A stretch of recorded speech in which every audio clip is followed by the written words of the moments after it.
할렐루야, 감사합니다. 날씨가 이제 아주 완전히 여름 날씨 같아요. 여러분들 건강에 유의하시고 하나님을 잘 섬기고 또한 성령님의 그런 은혜를 기다리며 인도함을 받는 여러분들이 되기를 주님으로 축원드립니다. 조금 아까 광고 시간에 잠깐 말씀드린 것 같이 어제 이제 거기 서울시청에 시청 앞에 대한문 광장이죠. 거기서 이제 큰 집회가 있었어요. 이제 많은 분들이 이제 오셨는데 제가 사진 5카트를 여러분들 함께 이렇게 나누면서 말씀을 잠깐 드리겠습니다. 그래서 거룩한 방파제라. 다행히 전에 이제 서울시청 그 선교회에서 또 초청이 있어서 제가 설교 한번 가서 한 적이 있었어요. 서울시청 그 직원들이 한 2,000명 된다고 하더라고요. 그런데 거기 지금 선교 회원들이 한 50명 정도가 돼요. 그래서 그분들과 함께 말씀 나누면서 50명이지만 그 아주 귀한 그 점심시간이 얼마나 귀한지 몰라요. 1시간인데 그 1시간을 매주일 이제 화요일날이죠. 화요일날마다 30분씩 이렇게 예배를 드린다고 합니다. 저도 가서 보니까 아주 열정적인 그런 예배를 드리면서 그분들의 그런 기도로 말미암아 올해는 아마 퀴어 뭐 축제라고 얘기해도 퀴어 광나는 집회죠. 그런 집회를 아마 서울시에서 허락을 안 해줬다고 하더라고요. 그럼에도 불구하고 이제 거룩한 방파제라고 하는 그런 타이틀을 가지고 우리가 정말 지금 얼마나 혼란한 그런 시대에 살고 있어요. 음란의 시대 또는 불법의 시대가 엄청나게 쓰나미 같이 몰려오고 있는 그런 가운데 방파제를 쌓아야 된다. 우리 믿음의 사람들이 이런 뜻을 가지고 또 제합한 그런 많은 목사님들과 많은 성도들이 그 띠아빼 가운데서도 이렇게 나와서 뜨겁게 기도하는 그런 모습을 보면서 이거는 현장에 가 있는 분만이 이렇게 알 수 있는 그런 거예요. 보니까 제가 그래서 가고 싶었어요. 몇 년 전에 한번 갔었거든요. 그때는 앞에 이제 뭐 퀴어 광난 집회가 있었고 이쪽 대한문 광장에서 거기에 반대하는 그런 집회에 제가 갔었는데 이번에는 거룩한 방파제라고 하는 그런 것을 해서 나도 벽돌이 하나하나 있을 때는 아주 약하게 보이잖아요. 그리고 댐도 쌓을 수가 없어요. 그러나 그런 벽돌이 한꺼번에 다 모여 있을 때 아무리 커다란 쓰나미가 온다고 해도 그 벽돌을 그 댐을 방파제를 넘어가지 못한다 하는 그러한 뜻을 갖고 가서 또한 제가 은혜를 받고 어린아이들 유모차 끌고 온 그런 젊은 분들도 있고 또 연세가 많은 분들도 또 있어요. 그래서 가능한 한 이러한 집회는 특별하지 아니하면 가야겠구나. 그리고 또 이런 것을 또 알므로 우리가 생각날 때마다 기도해야 되겠다 하는 그런 생각을 듭니다. 함께 제가 보겠습니다. 이걸 제가 일찍 갔어요. 일찍 가서 가능한 2시 조금 넘으면 와야겠다. 이 집회가 보통 한 4시, 5시까지 이렇게 이어지는 것 같더라고요. 그러나 저는 또 빨리 와서 또 준비해야 될 것도 있고 그래서 아침에 좀 일찍 가서 요때가 1시부터인데 1시부터 정상적인 그런 이제 집회를 이어가는데 예배를 하고 이제 예배를 드리고 하는데 저는 한 11시쯤 갔어요. 11시 정도, 여기서 9시 한 반 정도 출발을 해갖고 지하철을 이제 대중교통으로 가야 되니까 지하철을 3번이나 갈아탔죠. 3번이나 갈아타고 해서 시청에서 내려서 보니까 한 11시 정도가 됐어요. 앞으로 한 2시간 정도가 남았음에도 불구하고 이렇게 그래도 많은 분들이 이렇게 모였어요.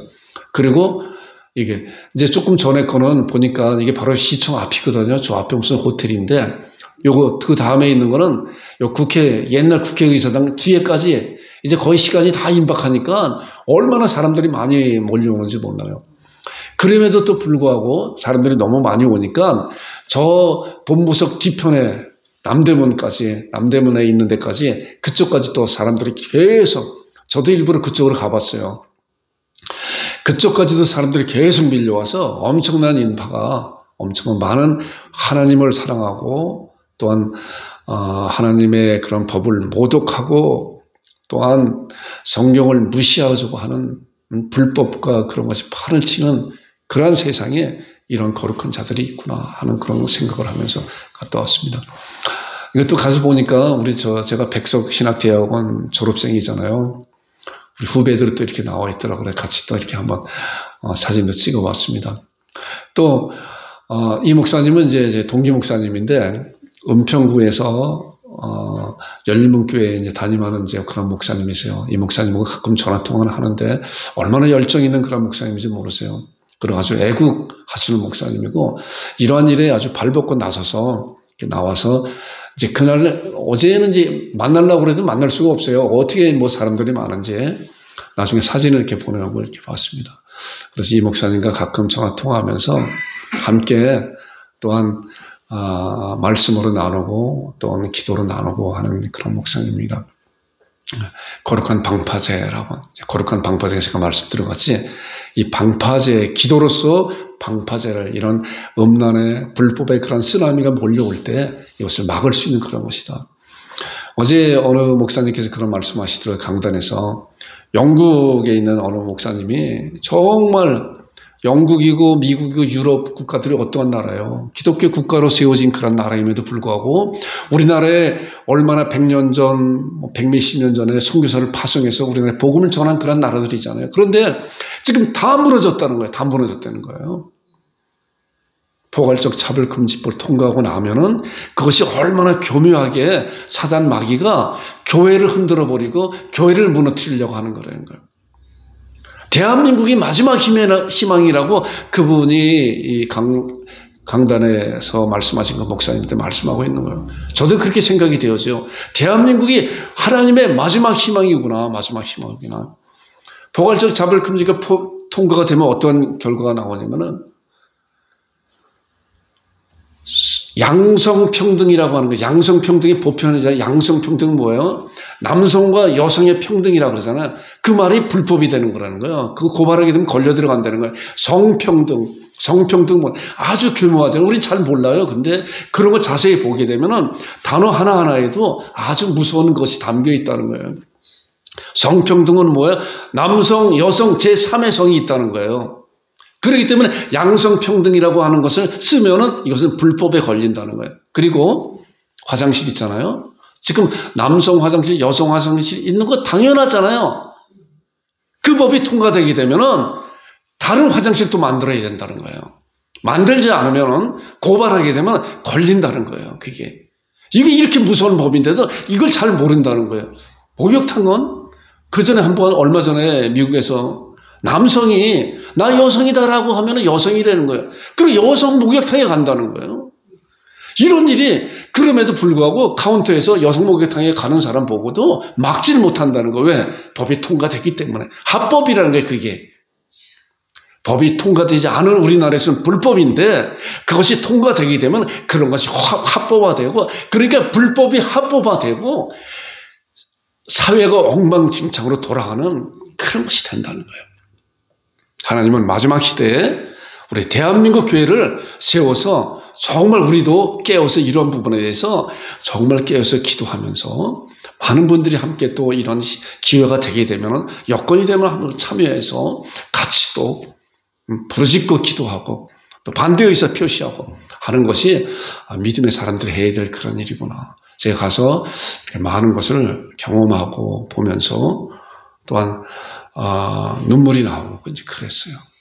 여러분 함께 나누고 여러분들도 이러한 일에 생각날 때마다 하나님 우리 대한민국을 지켜주옵소서. 대한민국이 하나님의 마지막 보루구나. 이런 것을 보면서 주님이 오실 날이 얼마 안 됐구나라고 하는 것을 이렇게 보게 됩니다. 자, 오늘 때가 참회에 대한 그런 말씀을 지난주에 이제 박 목사님을 통해서 우리가 때가 참회에 대한 말씀을 영상 설교 들었잖아요. 그래서 제가 그러한 것을 이제 통해서 이제 때가 참회, 하나님의 때가 참회가 어떤 것인가 오늘 말씀을 잘 보시기 바랍니다. 우리가 읽은 본문 말씀이 때가 참회, 하나님이 그 아들을 보내사 여자에게 나게 하시고 율법에 나게 하신 거니까 때가 찼다고 하는 것은 이제 하나님께서 기다리다가 그 때가 되니까 하나님께서 예수 그리스도를 이 세상에 보내셨다는 거예요. 자, 온 세상의 역사의 주관자가 하나님이세요. 역사의 주관자가. 그런데 우리 사람들은 그런 걸 잘 알지 못해요. 믿음의 사람들은 영혼을 열어서 그런 사실을 정확히 봐야 돼요. 역사가 진행가는 가운데서 하나님이 주관하시고 그 역사를 이끌어 가시는데 그때가 되면은 하나님께서 이러한 일을 펼치신다고 하는 그런 사실을 보게 돼요. 이제 다음 주에 아주 중요한 설교를 할 건데, 함께 은혜를 나눌 것인데, 예수님의 재림에 대한 그런 때. 이제 오늘 나오는 그런 말씀은 예수님께서 초림에 대한 그런 말씀을 나눌 것인데, 이제 지난주에 설교한 그 말씀을 잠깐 보게 되면은 이 말씀이에요. 창세기 15장 13절과 16절에 나오는 말씀. 하나님께서는 갑자기 이루는 것이 아니라, 갑자기 어떤 일을 느닷없이 이뤄내는 것이 아니라, 분명히 말씀을 통해서 약속하고 예언된 말씀을 때가 차면은 그때 이루신다는 거예요. 그렇기 때문에 우리가 갖고 있는 이 하나님의 말씀인 성경 말씀을 자세히 잘 볼 때 앞으로 미래에 일어날 일이 어떤 것인가를 알 수가 있는 거예요. 지난주에 설교의 이 말씀이잖아요. 여호와께서 아브라함에게 이르시되 너는 반드시 알라 내 자손이 이방에서 객이 되고 그들을 섬기고 그들을 400년 동안 내 자손을 괴롭히리라. 아브라함에게 하나님께서 약속한 예언된 말씀이에요. 내가 내 자손이, 그러니까 아브라함은 아직도 자기 자손이 없음에도 불구하고 하나님이 이런 약속을 해주셨다고 그랬잖아요. 그런데 제 자손이 이방에서 객이 되고 그들이 400년 동안 자손을 괴롭힐 것이다. 이제 우리는 이미 이 후의 세대이기 때문에 이런 말씀을 잘 알잖아요. 그리고 내 자손이 4대 만에 이 땅으로 돌아올 것이다. 자, 이러한 사실을 이제 보게 되면은 우리가 지난주에 이제 이런 말씀을 통해서 방송에 잘 말씀했었어요. 아브라함의 아들 이삭, 이삭의 아들 야곱의 12아들을 통해서 이제 요셉이 애굽에 팔려갔잖아요. 그래서 애굽에서 이제 총리 대신 여러 가지 그런 이제 우여곡절을 겪어서 총리 대신이 돼서 애굽에 흉년이 들었을 때 요셉의 형제들, 아버지 애굽과 같이 야곱과 같이 다 애굽으로 이주하게 되잖아요. 그래서 이제 그 나라에서 많이 이 말씀 보니까 애굽에서 번성하였더라 이스라엘 백성들이. 많은 그런 세월이 흘러가는 가운데, 그런데 이제 때가 되었다. 이제 보세요. 보니까 요셉을 알지 못하는 새 임금이 일어났다.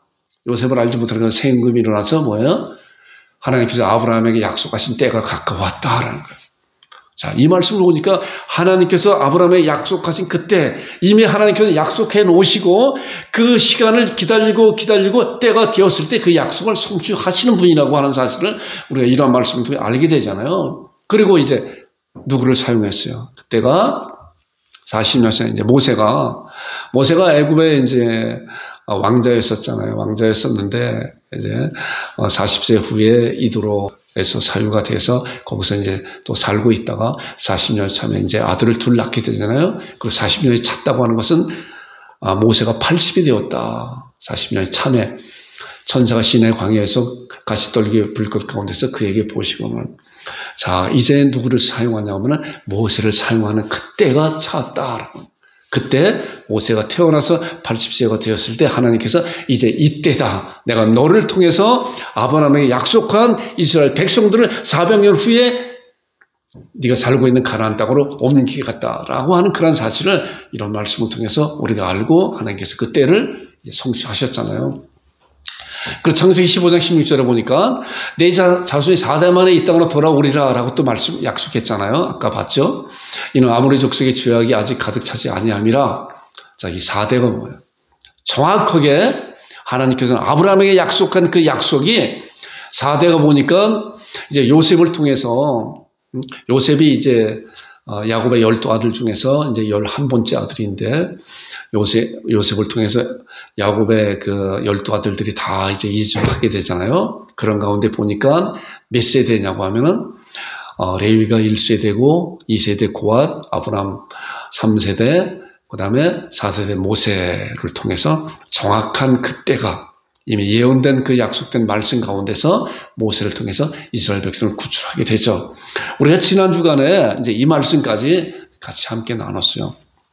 자, 그리고 오늘 나오는 말씀이 이제 때가 참에 하나님 그 아들을 보내서 여자에게 나게 하시고 율법에게 나게 하신 것은 이라. 자, 이 말씀을 함께 말씀을 나누는데 잘 생각해 보셔야 돼요. 말씀을 잘 보셔야 하나님께서 이미 말씀해 놓으신 그 말씀을 시간이 가면서 그때 하나님께서 그 약속된 그 말씀을 성취하시는 거고, 오늘 나누는 말씀은 이미 우리는 그 말씀에 성취된 후 세대이기 때문에 말씀을 통해서 확인해 보는 거예요. 정말 그 성경 말씀 가운데서 정확하게 그 말씀이 이루어졌나 라고 하는 것을 우리가 말씀을 통해서 은혜를 받고 신앙하면서 이제 다음 주에 함께 나눌 예수님의 앞으로 일어날 그 예수님의 재림에 대한 말씀을 성경 가운데서 어떻게 말씀해 줬고 언제 예수님께서 이 세상에 오실 것인가 그 징조가 어떤 것인가를 확실히 알 수 있는 그런 신앙을 가질 수가 있는 것이에요. 그러기 위해서는 우리가 이미 지나온 그런 과거에 대한 그 말씀을 성경을 통해서 함께 은혜를 나누고자 합니다. 말씀 잘 들으시기 바랍니다. 자, 마태복음 26장 24절에 보면은 이제 그런 말씀이 있어요. 역사를 주관하신 하나님이신데 그럼에도 불구하고 이런 일이 일어나는 거예요. 예수님이 잡히시던 그날 밤에 제자들과 함께 만찬을 하잖아요. 성만찬을 하잖아요. 세례식도 하고 그런 가운데 제자들이 그런 말씀을 했어요. 내가 이제 너희들 가운데 한 명 중에서 내가 팔릴 것이다. 그래서 제자들이 깜짝 놀랐잖아. 그게 누군가 내 그릇에 손을 함께 넣는 그런 자다. 우리 이제 이미 알고 있어요. 가룟 유다잖아요. 알고 있는 그런 말씀 이제 말씀을 확인해 보는 거예요. 자, 그랬을 때 예수님께서 하신 말씀 중요한 말씀이 24절 이 말씀이에요. 인자는 자기에 대하여 기록된 대로, 자, 예수님이 기록된 대로 가는 것도 이미 성경 말씀 가운데 기록된 대로 그대로 실천하고 있는 거예요. 그러니까 기록된 대로 가보니와 그런데 뭐예요? 인자를 파는 그 사람 누구예요? 가룟 유다 화가 있다. 그 사람은 차라리 태어나지 않았으면 제게 좋을 뻔하였다. 이 세상에 태어나서 예수님을 파는 그런 무지막지한 그런 저주를 받는 그런 일을 했는데, 그러니까 이 하나님께서 역사를 주관하시지만 그 역사 가운데서 거슬리는 자들, 주님을 믿지 않는 그런 자들은 차라리 나지 아니하였으면 제게 좋을 뻔하였느니라 라고 하는 그러한 저주가 임한다는 거예요.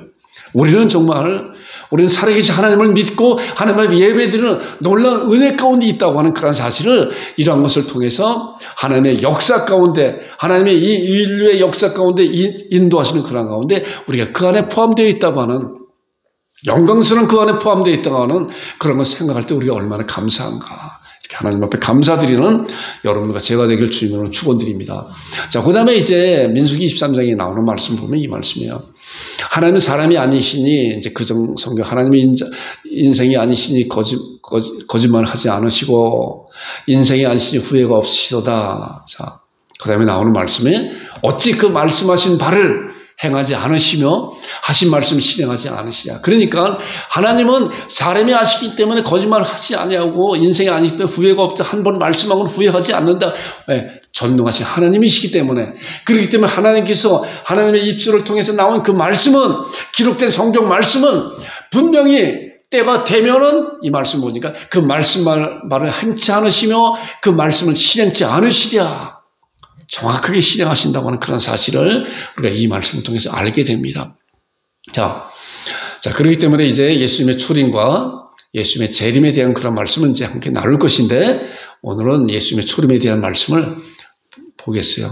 예수님의 초림에 대한 말씀 이미 이루어진 말씀이잖아요. 우리는 2000년 이후의 세대이기 때문에 우리가 그 말씀을 통해서 한번 확인해 볼 거예요. 잘 빨리빨리 지나가겠습니다. 이미 알고 있는 그런 말씀이기 때문에 말씀을 잘 보세요. 자, 창세기 3장 15절에 보니까 내가 너를 여자와 원수가 되게 하고 내 후손도 여자의 후손과 원수가 되게 하게. 이제 이 말씀은 사단 마귀가 에덴 동산에서 아담과 하와를 유혹해서 너희들도 하나님과 같이 될 수 있다라고 그랬잖아요. 이 선악과를 먹게 하면은. 그랬더니 아담과 하와가 혹해서 우리가 하나님과 같이 돼? 라고 하는 그런 유혹에 넘어가서 사단 마귀는 거짓말쟁이에요. 거짓말쟁이. 우린 그런 사실을 잘 알아야 돼요. 사단 마귀는 광명의 천사로 자기를 가장한다 그러는 거예요. 그렇기 때문에 우리가 말씀 위에 바로 서야 그 말씀에 대한 그런 거에 대해서 분별할 수 있는 그런 눈을 갖게 되는 거예요. 아담과 하와가 이제 사단 마귀의 그런 솔깃한 그런 말에 넘어가서 하나님의 약속된 그런 말씀을 어기고 어떻게 해서 선악과를 먹고 난 다음에 이제 하나님께서 아담과 하와 또한 특별히 사단 마귀에게 저주하는 그 말씀이 이 말씀이에요. 내가 너로 하나님께서 사단 마귀에게 여자의 원수가 되게 하여 내 후손도 여자의 후손과 원수가 되게 하리니 여자의 후손 내 모를 상해 갈 것이요 너는 그의 발꿈치 상해 갈 것이다. 저는 이 말씀을 준비하면서 이 말씀을 볼 때, 이 말씀이 조감도라고 알잖아요. 조감도. 건물을 짓게 되면은, 우리가 건물 짓는 데 가게 되면 바깥에다가 하나 이렇게 표시를 하나 해놓잖아요. 그림 하나 그려놓잖아요. 이 건물이 완성되게 되면 이런 그림입니다. 이런 10층짜리 건물입니다. 라고 해서 10층짜리 건물을 이렇게 하게 되잖아요. 그래서 사람들이 지나가면서, 이 건물이 지금 아직 이제 1층도 안 지었는데 앞으로 다 짓게 되면 저런 모양이 되겠구나. 라고 이렇게 생각을 하잖아요. 그리고 그 안에 수많은 설계 도면이 또 있죠. 1층을 어떻게 짓고 2층을 어떻게 짓고 각 방마다 어떻게 짓고 그런 것이 있잖아요. 우리가 이 말씀을 통해서 볼 때 제가 그렇게 생각이 돼요. 이 말씀을 보니까 이것은 하나님께서 앞으로 이뤄놓을 그 말씀에 대한 조감도다. 여자의 후손이 누가? 예수님이잖아요. 여자의 후손은 사단 마귀를 박살낼 거다. 완전히 이 세상 끝날에. 그러나 사단 마귀는 예수님을 발꿈치 고난을 당해 할 거다라고 하는 그런 정도밖에 안 할 거다. 이 말씀에 대한 것을 이미 수천 년 전에 예수님이 오시기 전에 하나님께서 모세를 통해서 아담에게 이루는 그런 사실을 성경 말씀 가운데 기록해 놓은 거예요. 그렇기 때문에 이 말씀이 이제 성취되는 그런 과정을 우리가 말씀을 이제 봐야 돼요. 자, 이제 이런 가운데서 노아 시대에 어땠어요? 노아의 8 식구만 살아남고 정말 죄악이 관영해서 모든 사람들 다 물론 멸망당했잖아요. 그리고 또 바벨탑 사건이 있고 그러고 난 다음에 아브라함을 하나님께서 부르셨죠. 창세기 12장에 나오는 그런 말씀이잖아요.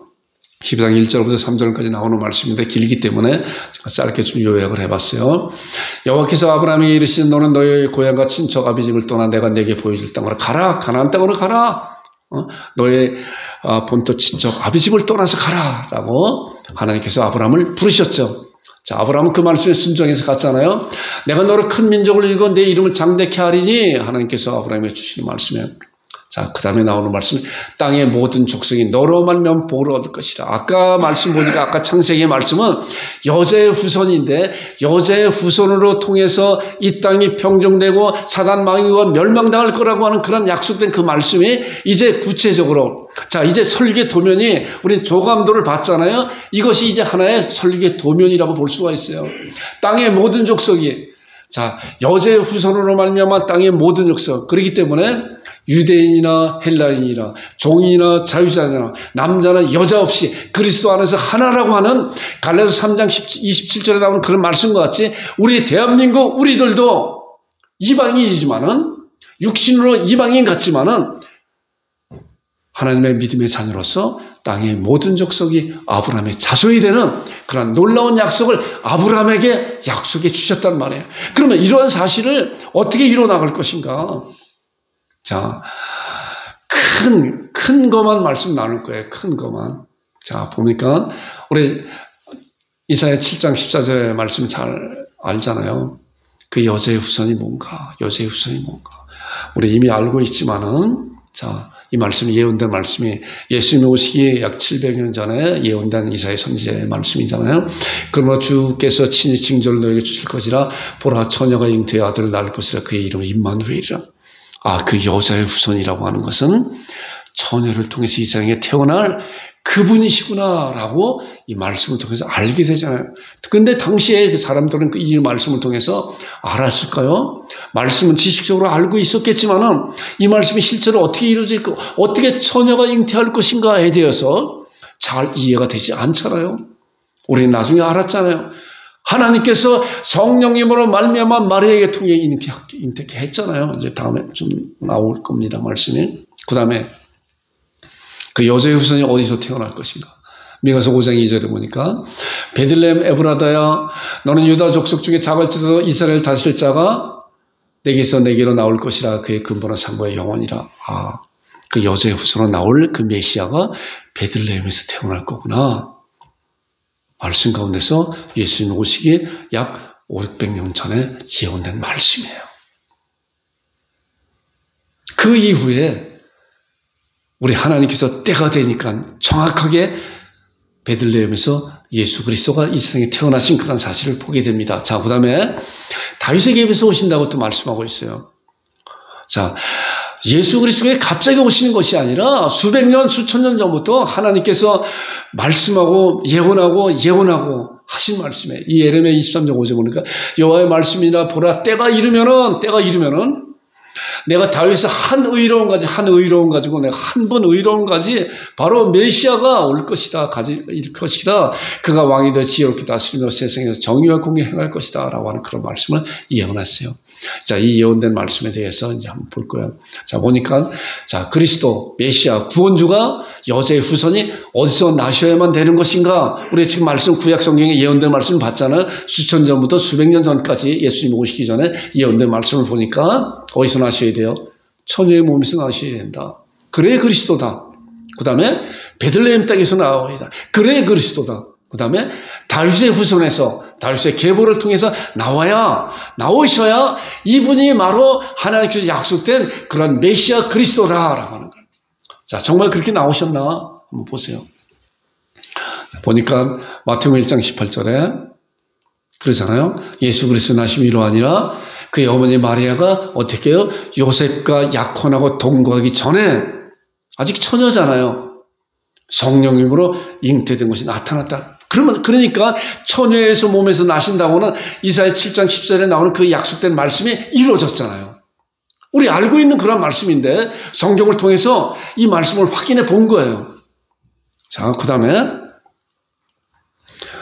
누가복음 2장에 보면은 이제 미가서 5장 2절에 유대 땅 베들레헴아 거기서 이제 이스라엘 다스릴 한 왕이 나올 것이라고 베들레헴 땅이라 그랬잖아요. 그런데 마리아가 지금 어디서 살고 있어요? 갈릴리 지방에서 나사렛 지방에 살고 있었잖아요. 자, 그런데 이제 아이가 다 나올 때가 됐어요. 그런데 거기서 아이를 낳으면은 마리아가 낳은 그 아이도 아니에요. 성경에서 베들레헴 땅에서 낳아야 되기 때문에. 그런데 하나님께서 역사를 주관하신다고 하는 그런 말씀은 우리 누가복음 2장 1절에 보니까 이 말씀이 있어요. 제가 말씀을 잠깐 읽어볼 테니까 잘 들어보세요. 그때 누가복음 2장 1절에요. 그때 가이사 아구스토가 로마의 총독이 영을 내려 천하로 다 호적하게 하리라. 천하로. 자, 얼마나 무시무시한 권력이에요. 이때 정말 이제 만삭이 돼서 아이가 언제 날지 모르는 그런 여인도 이 법을 어기지 못하는 거예요. 자, 천하로 다 호적하게 자기 고향으로 다 가서 호적을 해라. 자, 이런 소문떠서 이제 세금을 걷어들이려고 하는 그런 아주 그런 저기가 있죠. 그러니까 그때 이제 잉태된 마리아가 요셉과 함께 자기 고향 다윗의 고향으로 가게 되죠. 그러면서 나오는 말씀이 이제 4절에 나오는 그런 말씀이에요. 자, 요셉도 다윗의 집 족속이므로 갈릴리 나사렛 동네에서 유대를 향하여 어디로 갔어요? 베들레헴으로 갔어요. 얼마나 절묘한 타이밍인지 몰라요. 그렇기 때문에 하나님께서 수백 년 전에 미가 선지자를 통해서 베들레헴 땅에서 처녀의 몸에서 태어날 그 아이가 베들레헴 땅에서 태어날 거라고 말씀하고 있는 거예요. 그 말씀이 요거 한 치락도 틀리게 되면은 절대로 이루어질 수가 없는 것인데 그렇기 때문에 하나님은 역사를 주관하신 하나님이시구나. 만삭이 된 여인이 어디를 가요? 그 먼 길을. 그럼에도 불구하고 천하로 호령했잖아요. 다 자기 고향에 가서 누구도 막론하고 그런 권세 있는 통치자가 결과적으로 지나와 보니까 하나님의 손아귀에 노란한 그런 자이다 라고 이런 것을 통해서 알게 돼요. 역사를 주관하신 하나님이시는 걸 우리가 이런 말씀을 통해서 알게 되죠. 그 약혼을 마리아와 함께 호적하러 올라가지 마리아가 이미 잉태여 저달을 낳았다. 4절부터 7절까지 제가 짧게 요약을 한 말씀이에요. 자, 그 다음에 다윗의 계보. 자, 다윗의 계보에서도 나와야 되잖아요. 우리 지난주에 룻에 대한 그런 말씀 함께 나왔잖아요. 룻. 자, 모압 여인 룻이 이제 자기 시어머니 나오미와 함께 자기 시아버지도 또 자기 남편도 다 잃고 이제 여인이 둘이 정처 없이 자기 나오미는 고향으로 가지만 이 룻은 어때요? 타향이잖아요. 불확실한 그런 가운데 그러나 하나님만을 믿는 그런 신앙 가운데 자기 어머니가 가는 곳에 어머니가 죽는 곳에 나도 죽겠다고 하는 그런 신앙의 결단을 가지고 갔잖아요. 그래서 하나님께서는 그를 통해서 보아스를 만나게 하시고 또한 보아스와 결혼하게 하시고 그 다음에 오벳을 낳고 오벳을 통해서 이새를 낳고 이새를 통해서 다윗을 낳았잖아요. 이런 놀라운 역사함을 성경 말씀에 얼마나 정확하게 말씀하고 있는 것인가. 그리고 마태복음 1장 1절에 보니까 아브라함과 다윗의 자손 예수 그리스도의 계보라. 누구의 자손이요? 예수님은 다윗의 자손으로 오신 것을 예레미야 선지자는 수백 년 전에 예수님이 오시기 전에 다윗의 자손으로 오실 거라고 예언된 말씀대로 때가 되니까 정확하게 예수님께서 이 세상에 다윗의 자손으로 오셨다는 거예요. 아들을 낳으니 이름을 예수로 하라. 이는 그가 자기 백성을 그들의 죄에서 구원할 자이라. 어떤 면은 제가 이런 말씀을 통해서 볼 때 두려움이 와요. 두려움이 와요. 한편으로는 감사와 기쁨이 오는 것이고 얼마나 정확하게 한치도 틀리지 않고 하나님께서 약속해 놓은 그 약속이 수천 년 전, 수백 년 전에 약속된 그 약속이 우리가 지금 2000년대에 살고 있지만은 2000년 전에 예수 그리스도 말미암아 정확하게 동네도 틀리지 않고 이루어진 그런 사실을 우리가 보게 돼요. 자, 그래서 예수님의 이제 고난과 죽음과 부활은 또 어떻게 예언한다는 말씀 보세요. 자, 아까 이제 그 말씀이잖아요. 창세기 3장 15절에 모형, 조감도라 그랬잖아요. 자, 여자의 후손은 네 몸을 상해할 것이다. 너는 그의 발꿈치를 상해할 것이다. 자, 사단 마귀는 예수님의 고난을 이 말씀을 통해 알게 되는데 정말 예수님의 고난이 어떤 것인가. 이 말씀이 성취된 그런 말씀이 이사야 53장에 쭉 나오는 말씀인데 제가 몇 말씀만 이렇게 보는 거예요. 자, 그는 멸시를 받아 이제 이사야 선지자를 통해서 예수님의 그런 고난에 대한 예언을 한 거잖아요. 700년 전에. 그는 멸시를 받아 사람들에게 버림받았으며 간고를 많이 겪었으며 고통을 많이 겪었고 질고를 하는 자라 질병을 하는 자라 마치 사람들이 그에게서 얼굴을 가리는 것 같이 멸시를 당하였고 우리도 그를 귀히 여기지 아니하였도다. 그 메시아가 고난당하는 것이 당연하다. 그가 하나님 앞에 범죄하였기 때문에 그렇거다 라고 생각했다는 거예요. 이사야 50장 7절에 보니까 그는 곤욕을 당하여도 괴로울 때여도 그의 입을 열지 아니하였으며 그렇잖아요. 마치 도수장 끌려가는 어린 양같이 털강지 앞에 잠잠한 양같이 그 입을 열지 아니하였도다.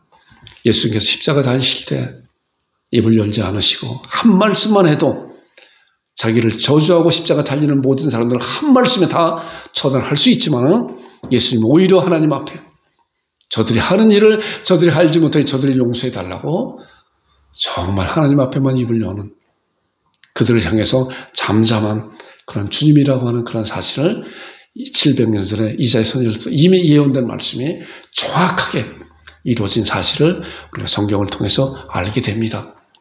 자, 예수님의 죽음, 십자가의 죽음이잖아요. 그가 찔림은, 그가 상함은 우리의 허물과 우리의 죄악을 인하함이라. 징계를 받아 우리가 평안을 들고 그가 채찍에 맞아 우리의 나음을 입었도다. 예수님께서 십자가 달리시는 죽음을 통해서 우리의 죄를 용서하는 그런 사실을 이사야 선지자를 통해서 약속한 그 약속된 약속이 예언된 말씀이 정확하게 이루어졌잖아요. 우리가 알고 있는 말씀이잖아요. 우리가 알고 있는 그런 말씀인데 다시 한번 말씀을 통해서 다시 확인해 보는 것은 이제 우리가 앞으로 일어날 그 미래에 대해서 당시의 사람들도 이사야 선지자가 살고 있는 그 당시의 사람들도 아직 이 말씀을 통해서 앞으로 메시아가 이 세상에 오실 것인데 그분이 이렇게 있을 것인 거구나 라고 신앙하면서 기다렸다는 거예요. 믿음의 사람들은. 우리도 마찬가지로 이렇게 정확하게 이루어진 그런 사실을 통해서 이제 하나님께서 성경을 통해서 예수님께서 이 세상에 다시 오실 그런 약속된 그 약속을 정말 신앙하면서 기다려야 된다. 준비해야 된다. 라고 하는 그런 사실을 함께 잘 말씀으로 다져지는 여러분들 되기를 주님으로 축원드립니다. 자, 시편을 보니까 예수님께 부활하신 그런 부활에 대한 그런 예언도 말씀하고 있어요. 보니까 다윗의 이제 그런 예언인데 이는 주께서 내 영혼을 수월에 버리지 아니하고 하나님께서 예수 그리스도의 그런 수월에 버리지 아니하고 영혼을 다윗이 자기의 말로 하는 것 같지만은 이것이 하나님께서 다윗에게 성령의 충만을 받아서 이제 앞으로 일어날 예수 그리스도의 죽음과 부활에 대한 그런 말씀은 예언한 말씀이에요. 다윗은 예수님이 오시기 1000년 전에 역사적인 그런 인물이잖아요. 자, 주의 거룩한 것을 멸망시키지 않으실 것이라. 자, 이 시편에 나오는 그런 말씀을 이제 사도행전에서 베드로가 인용한 말씀이에요. 이제 보세요. 그거 보면 이 말씀을 더 쉽게 이해할 수가 있어요. 미리 본 거로, 자, 다윗이 이 예언 시편에 나오는 그런 말씀을 예수 그리스도의 부활을 미리 봤다는 거예요. 미리 봤다. 어떻게 미리 봤을까요? 성령님으로 말미암아 영화를 열어서 미리 봤다는 거예요. 미리 본 거로, 이게 베드로가 이제 말씀을 성령의 충만을 받고 복음을 증거하는 건데 이 말씀하는 거예요. 미리 본 거로 그리스도의 부활을 말하되 다윗이 앞으로 1000년 후에 일어날 예수 그리스도의 죽음과 부활을 말하였었다. 그가 음부에 버림이 되지 않고 그의 육신은 썩음을 당하지 아니하시려 하더니 이 예수를 하나님이 살리시니라. 우리가 다 이래 증인이로다. 그렇기 때문에 예수님의 죽음과 부활은 갑자기 일어난 사건이 아니라 이미 수백 년, 수천 년 전에 성경을 통해서 선지자를 통해서 예언된 말씀이 때가 되어서 정확하게 이루어졌다는 거예요. 그러니까 우리가 이런 말씀을 통해서 정말 알 것은 앞으로 일어날 미래에 대해서 우리는 성경 말씀을 통해서 어떻게 말씀하고 있는 것인가를 알 때 우리의 삶이 달라지는 거예요.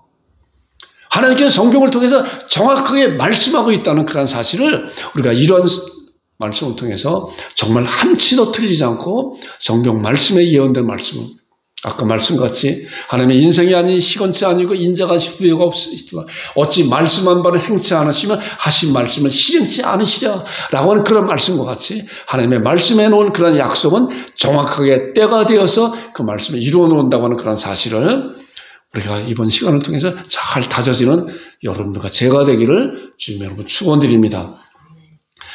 자, 히브리서 10장. 사실은 이제 이 말씀이 몇 주 전에 이 말씀을 통해서 이제 룻과 또 이 때가 되어서라고 하는 그런 말씀을 함께 이어서 나오는 말씀이에요.